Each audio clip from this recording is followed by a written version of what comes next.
अब ये तीन फॉर्मूलाज की मदद से ड्रीम11 ऑटोमेटिकली आपके टैक्स कट करते रहेगा। तीसरा पार्ट ये वीडियो का रहेगा कि कैसे आप ये टीडीएस को बचा सकते हो, और शेयर करो अपने दोस्तों के साथ क्योंकि ज़्यादा दिन बचे नहीं है। 31 मार्च आने वाला है। अब प्रॉफिट में जब जब रहोगे उस पर 30% आपको टैक्स देना ही पड़ेगा।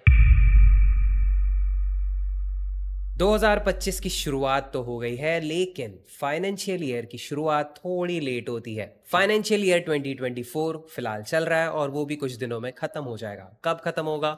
31 मार्च को। और शुरुआत नए साल की, नए फाइनेंशियल ईयर की होगी 1 अप्रैल से। अब ये टाइम ऐसा रहता है जब बहुत सारे लोग क्या, बहुत सारी कंपनीज अपने टैक्स को कैलकुलेट करते हैं। 2024 के फाइनेंशियल ईयर में उनका कितना खर्चा हुआ, कितना प्रॉफिट हुआ, उस हिसाब से टैक्स भरना है। तो ये सब कुछ चलता रहता है। सारे जो चार्टेड अकाउंटेंट्स बैठे हैं, यही है वो साल का टाइम जब वो सबसे ज्यादा बिजी रहता है। अब ऑब्वियसली फाइनेंशियल ईयर खत्म होने आ रहा है, उसके पहले टैक्स वैक्स भर दो ताकि हम क्लियर हो सके। अब बाकी लोगों का तो पता नहीं वो क्या कर रहे हैं, कैसे कर रहे हैं। हम फैंटेसी प्लेयर्स, हम कैसे टैक्स पे करते हैं और ऑब्वियसली पे करते हैं, वो कैसे होता है, कैसे आपका टैक्स कट होने वाला है, कितना कट होने वाला है या फिर कट नहीं होगा क्योंकि आप लॉस में चल रहे थे। तो यही सारी चीजें हमें डिस्कस करनी है आज के इस वीडियो में। वेलकम बैक दोस्तों, मेरा नाम आयुष और आज मैं आपको बताने वाला हूं कि TDS, tax deducted at source, क्या ये आपका कट होगा, कितना कट होगा और अगर नहीं कट होगा तो कैसे।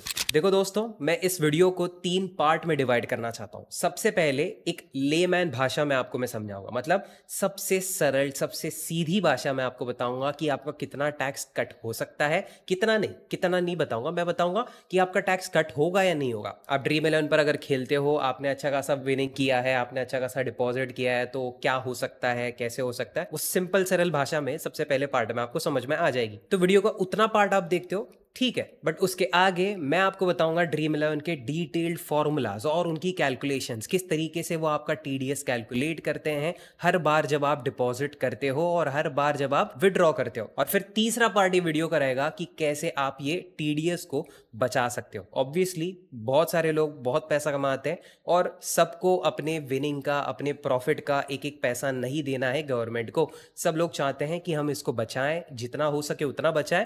ऐसा नहीं कि 100% आप बचा सकते हो, थोड़ा तो आपको देना पड़ेगा वरना गवर्नमेंट थोड़ा आप पे शक करेगी। तो इसलिए वीडियो का तीसरा पार्ट जो है उसमें मैं आपको बताऊंगा कि कैसे आप ये टीडीएस सेव कर सकते हो, जो कि बहुत इंपॉर्टेंट पार्ट है। तो फिर टेक्निकली आपको ये वीडियो पूरा देखना पड़ेगा। भले ही बीच का पार्ट स्किप कर देना जिनको कैलकुलेशन से लेना देना नहीं है, लेकिन वो टीडीएस सेव करने वाला पार्ट जरूरी है, तो ये सब कुछ चेकआउट करना है, ठीक है। तो बिना टाइम वेस्ट किए आगे बढ़ता हूं मैं, और सबसे पहले मैं आपको बताना चाहूंगा कि क्या आपका टीडीएस कट हो सकता है और कैसे कट हो सकता है।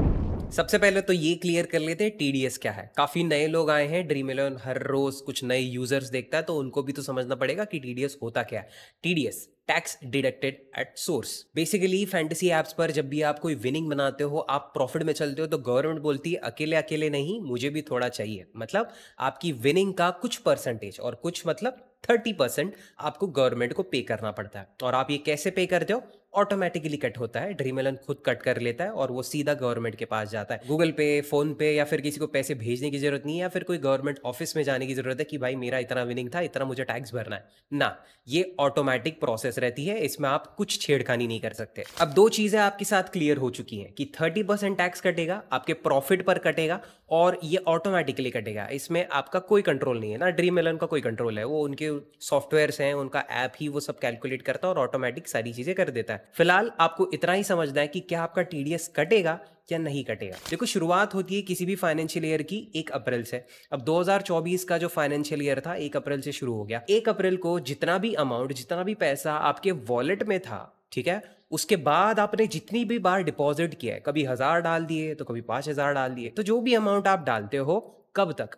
31 मार्च, और वो भी इस साल के 2025 के 31 मार्च तक जो भी पैसे आपने डिपॉजिट किए, वो डिपॉजिट अमाउंट अगर आपके नेट विनिंग से कम है तो फिर आप प्रॉफिट में हो। देखो, जितना आप डिपॉजिट करते हो, जितना पैसा आपके अकाउंट में बैठा है, उससे ज्यादा आप विड्रॉ करते हो, ऑब्वियसली आप प्रॉफिट में चल रहे हो। अब प्रॉफिट में जब जब रहोगे उस पर 30% आपको टैक्स देना ही पड़ेगा। बट जो भी अमाउंट आप विड्रॉ करोगे उसके मुकाबले आपका डिपॉजिट ज्यादा हुआ, आपने 10,000 डाले लेकिन फिलहाल आपके अकाउंट में कुछ 2,000-3,000 रुपए पड़े और 2,000-3,000 में से भी आप 1,000 रुपए विड्रॉ कर रहे हो, तो ऑब्वियसली आप नुकसान में चल रहे हो। अब जब आप नुकसान में चलते हो तो आपके उस विड्रॉल पे कोई टीडीएस नहीं कटता। अब इसमें भी ऑब्वियसली अलग अलग फॉर्मूलाज है। सबसे पहली विड्रॉल जब आप उस साल की करोगे उसके लिए एक फॉर्मूला है, उसके बाद जो भी आप विड्रॉल करोगे उसके लिए एक फॉर्मूला है, और फिर आखिरी विड्रॉल जो 31 मार्च को रहेगी, विड्रॉल नहीं रहती, वो ऑटोमेटिक कटता है। बहुत सारे लोग ये भी सोचते हैं कि भाई मैं विड्रॉ ही नहीं करूंगा तो फिर मेरा पैसा ही नहीं कटेगा ना। नहीं, ऐसा नहीं होता,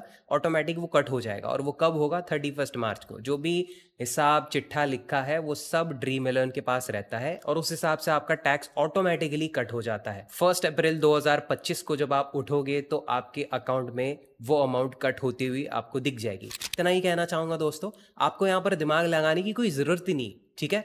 जो भी चीजें हैं वो प्री प्रोग्राम्ड है, पहले से सेट करी गई हैं गवर्नमेंट के रूल्स के हिसाब से। तो जितना तुमको विड्रॉ करना है उतना करो दोस्तों, और जितना तुमको नहीं भी करना है, तुमको बचा के रखना है, तो वो ऑटोमेटिकली ऐसे ना वैसे कट होना ही है। तो आज आके बात यही आती है कि आप बस टीम बनाओ, खेलो, पैसा कमाओ और उसका 30% टीडीएस भरो अगर आप ड्रीम इलेवन पर हो। इसे बचा भी सकते हो, उसको मैं आपको आगे बताता हूं, जो हमारे वीडियो का तीसरा पार्ट है। अब मैं आपको बताता हूं कि ये एग्जैक्टली कितना काटता है, क्योंकि बहुत सारे लोगों को ये हिसाब रखना पड़ता है और बहुत सारे लोग ये भी सोचते हैं कि हमारी ये जो विड्रॉल अमाउंट है इसको जब हम अपने अकाउंट में लेते हैं और नए फाइनेंशियल रूल्स के हिसाब से क्या हमको इस पर भी टैक्स भरना पड़ेगा। मतलब जो हेवी इन्वेस्टर्स हैं वो ढेर सारे पैसे लगाते हैं और ढेर सारे विनिंग्स भी बनाते हैं। अब वो जब अपने अकाउंट में वो पैसा लेंगे तो क्या हमको उस अकाउंट पर, मतलब उनकी बैंक अकाउंट में अब इतना पैसा जमा हो गया, उस पर भी हमको टैक्स देना पड़ेगा क्या?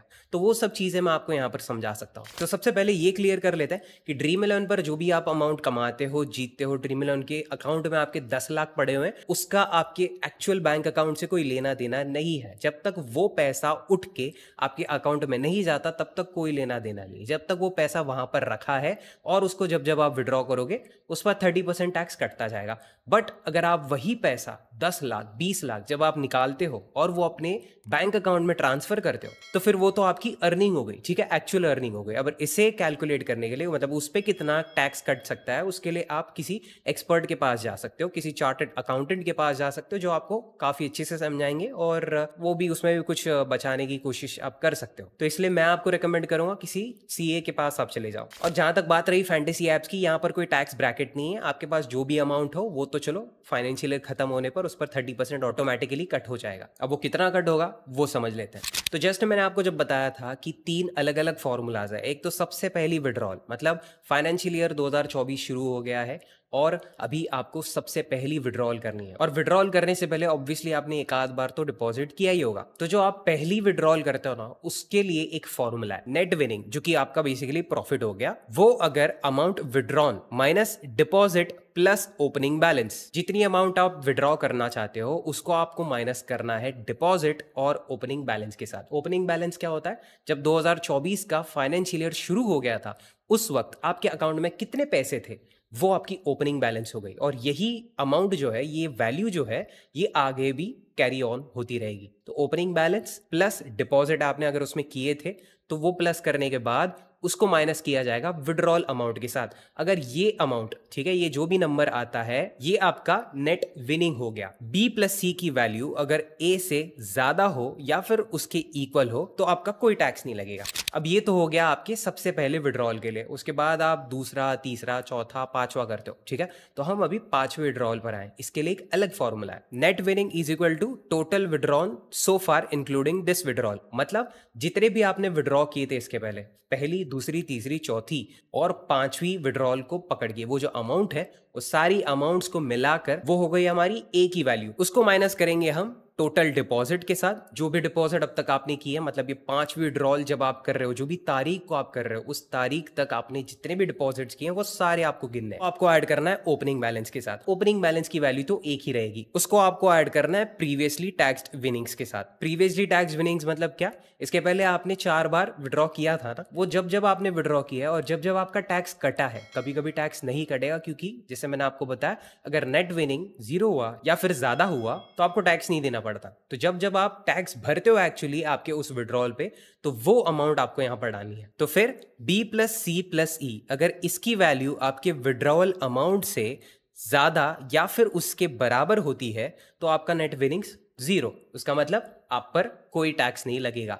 दो सिचुएशन हमने समझ ली है, एक तो सबसे पहले विड्रॉल में उन्होंने कौन सा फॉर्मूला यूज किया था, उसके आगे जितने भी आप विड्रॉल करोगे उस पर कौन सा फॉर्मूला लगेगा और कैसे आप वो अमाउंट कैलकुलेट कर सकते हो। अब आखिरी विड्रॉल मतलब फाइनेंशियल ईयर खत्म होने वाला है, उस पर आप अगर विड्रॉ करते हो या फिर नहीं भी करते हो तो फिर कौन सा फॉर्मूला यूज होता है। Net winnings is equal to total withdrawal during financial year plus closing balance. यहां पर अभी इन्होंने क्लोजिंग बैलेंस डाला। क्लोजिंग बैलेंस वो रहेगा 31 मार्च की रात या जब भी वो टाइमिंग रहता है उस दिन आखिरी मोमेंट पे आपका कितना बैलेंस बचा है उसको आपको माइनस करना है एक वैल्यू के साथ, और वो वैल्यू क्या रहेगी, total deposit plus opening balance plus taxed winnings. जब जब आपने टैक्स भरा था वो विड्रॉल्स की अमाउंट यहां पर डालनी है आपको plus deposits. So basically B plus C plus E अगर आपके ए प्लस डी के बराबर है या फिर ज्यादा है तो आप पर कोई टैक्स नहीं लगेगा।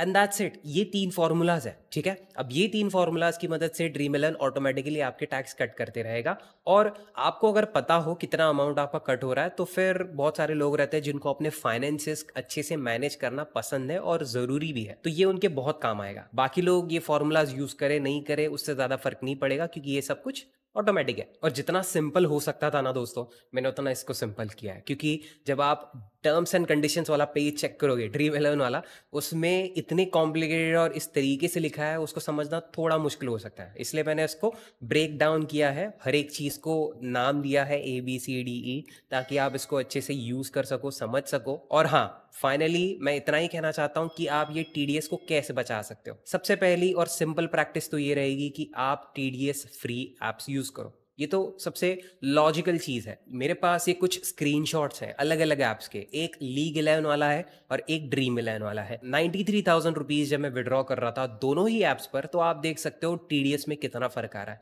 कितना अमाउंट मेरा ड्रीम 11 पर कट रहा है और 0 अमाउंट मेरी लीग 11 पर कट रही है। अब ये इतना बड़ा डिफरेंस है पैसे का, ठीक है। लीग 11 पर आपको कोई पैसे नहीं देने पड़ते, और मैं लीग 11 प्रमोट भी नहीं कर रहा।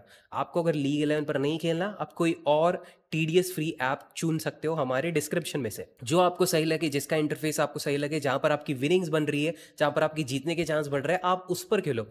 कोई रोक टोक नहीं है उसमें, बट इतना ध्यान रखो कि वो मेरे डिस्क्रिप्शन में से हो। अगर आप कोई भी रैंडम उठाओगे, कोई भी चाइनीज ऐप रहेगा, कहने को वो इंडियन रहते हैं लेकिन ऑपरेट होते हैं दुबई चाइना से, तो फिर ऐसे TDS free GST free app से बचो। और जो जेन्युइन ऐप्स हैं, इंडियन ऐप्स हैं, वो मेरे डिस्क्रिप्शन में है। और मैं भी बहुत सोच समझ कर इतने सालों से इन ऐप्स के साथ काम कर रहा हूँ, इन ऐप्स पर मैं खुद अपना पैसा लगा रहा हूँ, तो फिर मैं खुद डूबना नहीं चाहूंगा और ना आपको डूबने दूंगा। इसलिए ये TDS फ्री ऐप्स आप यूज कर सकते हो। यहाँ पर आपके प्रॉफिट का एक एक पैसा आपको मिलेगा। बस TDS यहाँ पर मिलने का एक प्रोसेस है। आपको अगर वो समझना है तो किसी और वीडियो में हम इस पर बात करेंगे, जो कि मैंने ऑलरेडी बनाया है। लीग 11 आप सर्च कर सकते हो, फैंटेसी एम्परर लीग 11 ऐप। बाकी अगर आप मजबूर हो कि आपको यहीं पर खेलना है तो फिर TDS भरना पड़ेगा, 30% देना पड़ेगा। कोई तो और तरीका नहीं है, बाकी कोई छेड़खानी आप कर नहीं सकते, क्योंकि फिर लीगल मैटर्स आ जाते हैं। तो फिर देखो, आपको अगर TDS बचाना है, आपको अपने प्रॉफिट का एक एक पैसा आपकी जेब में रखना है, एक एक पैसा आपको अपने बैंक अकाउंट में ट्रांसफर करना है,